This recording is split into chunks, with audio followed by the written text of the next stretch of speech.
Well, since we left you in June, how things have changed with marquee stars finding new homes.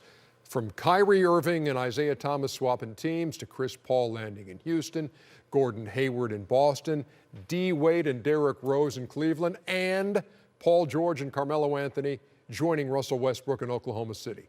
The question then, who won the offseason? That's our jumping off point. Who won the offseason, Jet? Well, I don't know if you could say who won until they start actually playing, but I think if you look at on paper, you would say Oklahoma City has put themselves in a different position. You know, they were 8th seed possibly last year, had single coverage. And guys trying to guard him single coverage is going to be a nightmare. So they will extend themselves, and that will help Paul George, that will help Russell Westbrook actually become better players. He's going to help them. You're just wrong. Okay. We'll see. You can't be wrong on day one. I could be wrong on 21. The Boston Celtics won off season. Wow. The Boston Celtics, they are going to be a legit contender for the next 10 years. They got 2 all-star backcourt players in their prime. They're identical twins. I said the reason. And it is Marcus. No, I said I can't tell them apart because they're twins. Okay. That's a great point, but you're wrong. Okay. Wait, can I make this one point? Yeah, go ahead. Remember when we had this argument at the end of the season? I said the Boston Celtics are not even close to the Cleveland Cavaliers. So clearly Danny Ainge agreed with me. You said, dude, they won 6 games, had the best record in the Eastern Conference. Right. I said, remember a couple years ago when the Atlanta Hawks did that? I said, the Hawks ain't even in the ballpark with the Cleveland Cavaliers. They went in there and got swept. Danny Ainge knew we got a good team. We playing against the weaker conference in the East. They went out and blew that team up.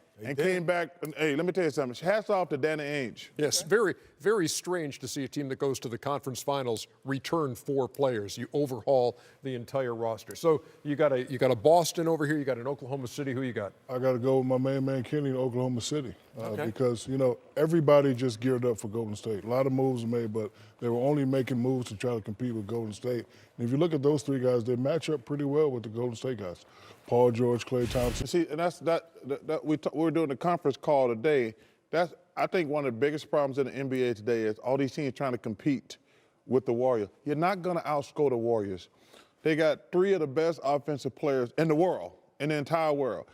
Steph looks amazing. The one that tries to repeat as the I champion don't know to make about it all 3 out of that. 4. Well, that's his team. You know, the deepest team in the NBA is in Cleveland.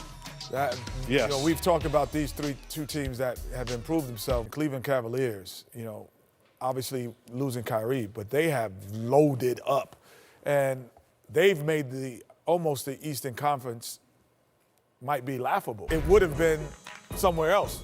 You know, this is the most comfortable because when you play with LeBron James, LeBron is a magnet. Everything has to come towards him.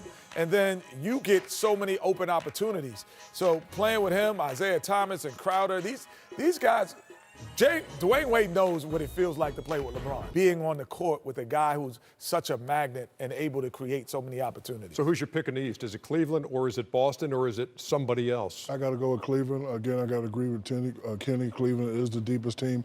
Boston got a lot of nice guys, but, you know, come playoff time, I'm not trying to question their toughness, but they're not there yet. Almost there. If Boston and Cleveland were this far apart last year, where are they this year? Well, just tell me to stop. Just tell me to stop. Stop. Because the addition, listen, Boston was there, and let me tell you something. Boston is really good, Ernie. You don't add 2 all-star guards in their prime, and like I said, you got Jason Tatum who come in here, who I think is terrific.